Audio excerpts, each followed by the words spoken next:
بالنسبة للحصة نتاع اليوم اللي هي دونك تندمج في إطار مجموعة من الورشات. الورشات هذوما سميناهم احنا هاو تو انوفيت، دونك باش يسمحوا للحاضرين والمشاهدين باش نقولوا احنا يطرقوا لأربع مواضيع مهمة جدا في التجديد.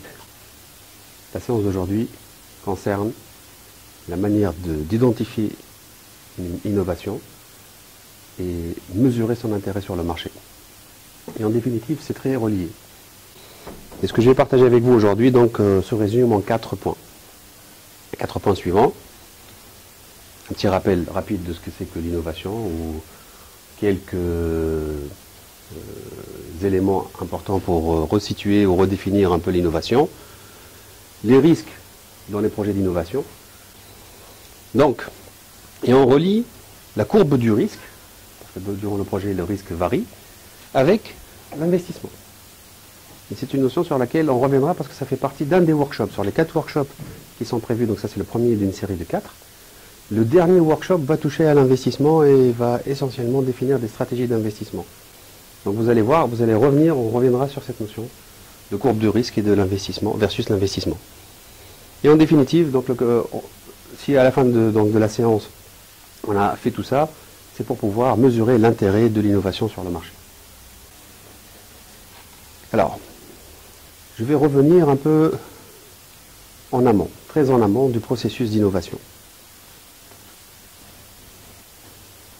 Pour innover, il faut être capable d'identifier une opportunité. Je vous pose la question, comment et où se crée une opportunité? Alors il y a deux manières de créer une opportunité. Soit il y a un problème non résolu sur le marché, sur un marché donné. Soit un besoin qui est mal adressé, c'est-à-dire un besoin pour lequel peut-être il y a aujourd'hui une proposition de valeur, mais cette proposition de valeur n'est pas satisfaisante, pour diverses raisons. Est-ce que vous voyez bien la différence entre un problème mal adressé et un problème non résolu? Alors, on confond souvent innovation avec créativité. Résoudre le problème de la capacité de la chaîne de valeur de l'huile d'olive n'a rien à voir avec la créativité. Et pourtant, il y a beaucoup d'innovations à tirer sur comment on adapte la capacité, charge, la charge et la capacité de cette filière-là. L'innovation n'est pas invention, pas forcément, on l'a dit. On peut innover sans forcément avoir inventé quelque chose.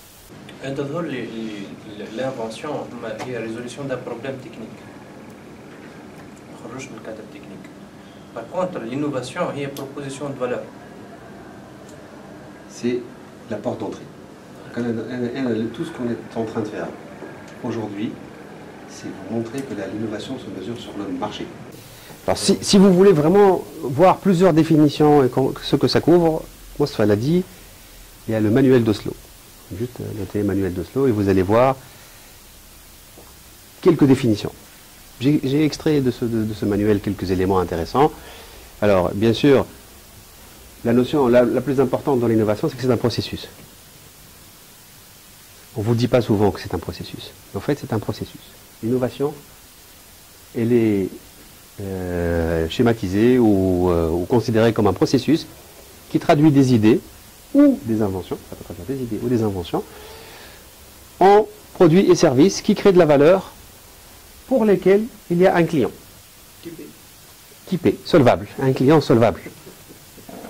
Pourquoi on ne le fait pas assez ou on ne le fait pas des fois d'une manière sérieuse en Tunisie? En fait, il y a plusieurs raisons, mais je vais citer une seule je pense qui me dérange le plus. L'information n'a pas de valeur. Et le fait qu'elle ne soit pas, elle est dévalorisée. Et ça c'est culturel. Donc les gens ne payent pas pour l'information. Le fait de ne pas payer pour l'information, personne ne se sent obligé de la produire, de la stocker et de la mettre en valeur. Et ça, c'est un phénomène culturel qui est entretenu par le fait qu'il n'y ait pas de gouvernance, il n'y ait pas de transparence dans les entreprises, C'est-à-dire même les informations publiques ne sont pas communiquées. On a fait un exercice avec les Nice, je me rappelle très bien, sur la filière huile d'olive, et j'ai montré comment quelqu'un qui analyse en très peu de temps, je ne suis pas un spécialiste de l'huile d'olive, mais j'ai collecté des informations, je les ai maquettées, et j'ai pu apporter à des gens qui sont dans le domaine des informations qu'ils n'avaient pas eux-mêmes. Je donne un exemple. Est-ce que vous savez que la capacité de pression d'huile, ils peuvent presser 50 fois la récolte maximale du pays. On a une capacité installée 50 fois. Je trouve que 50 fois. C'est une culture. On ne sait pas investir. Mais il faut aussi rajouter la couche qui n'est pas une couche négligeable, la couche de business intelligence, la veille normative. Il y a de l'ingénierie dans la veille normative. Et on n'a pas aujourd'hui de filières qui apprennent aux jeunes ou aux futurs ingénieurs à décoder des normes, les standards. Les standards font avancer aussi l'humanité. Donc, ce qu'il faut retenir, c'est que l'innovation est un processus. Si, du point de vue ingénieur, la vraie définition, ou la définition avec laquelle je suis le plus à l'aise, c'est que l'innovation est un processus dans lequel il y a, bien sûr, trois grandes activités ou trois grandes étapes. Il y a les connaissances externes qu'on pousse, on va dire, outside in dans l'entreprise. Il y a des connaissances à l'intérieur de l'entreprise qu'on développe, qu'on consolide pour pouvoir justement répondre ou produire de la valeur, répondre à des problématiques d'exploitation. On appelle ça locus of innovation inside the company. Et il y a les connaissances qu'on transfère à l'extérieur. Et tout ça doit être piloté. En fait, l'entreprise qui réussit, c'est l'entreprise qui maîtrise tout ce processus-là. Bon, je vais passer rapidement donc, sur les types d'innovation, d'efficience ou de développement ou de rupture. Il y a beaucoup de théories autour de l'innovation. Donc, ça, c'est les trois principales, on va dire, classes d'innovation. Moi, celle qui m'intéresse en particulier dans cet exercice, parce que vous êtes un public un peu particulier, c'est l'innovation qui s'appuie sur le transfert de technologie. C'est une classe particulière. Et l'innovation qui s'appuie sur le transfert de technologie veut dire qu'il faut maîtriser le processus de transfert de technologie.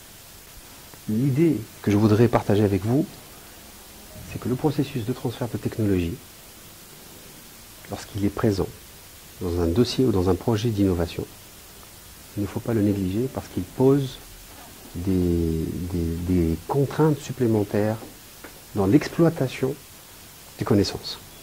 Alors que ça vienne du public ou du privé, on va faire abstraction de ce phénomène-là. Que ça vienne du local ou de l'international, ça c'est peut-être la vraie question, mais ce que je voudrais vous dire, c'est qu'on ne lance pas un projet sans vérifier un point fondamental. On appelle ça le freedom to operate. Le freedom to operate, c'est la liberté d'opérer. Aujourd'hui, je prends le cas de Faisal par exemple, ou le cas de Ayman, ils ont tous les deux des projets à base de connaissances. Et ces connaissances-là, ils pensent aujourd'hui, naïvement, parce qu'ils n'ont pas fait le travail d'investigation, qu'ils ont le droit de le mettre sur le marché. Ils peuvent avoir de très gros soucis derrière avec le propriétaire d'une connaissance que peut-être ils ignorent même l'existence de cet opérateur. Et le jour où il va s'apercevoir que Ayman est en train d'utiliser leur technologie, ou Faisal est en train de leur technologie, il va leur faire une attaque, il va les attaquer en justice. Donc on appelle ça le freedom to operate. L'entrepreneur, quand il développe une affaire qui ne dépend pas de lui, sa valeur augmente.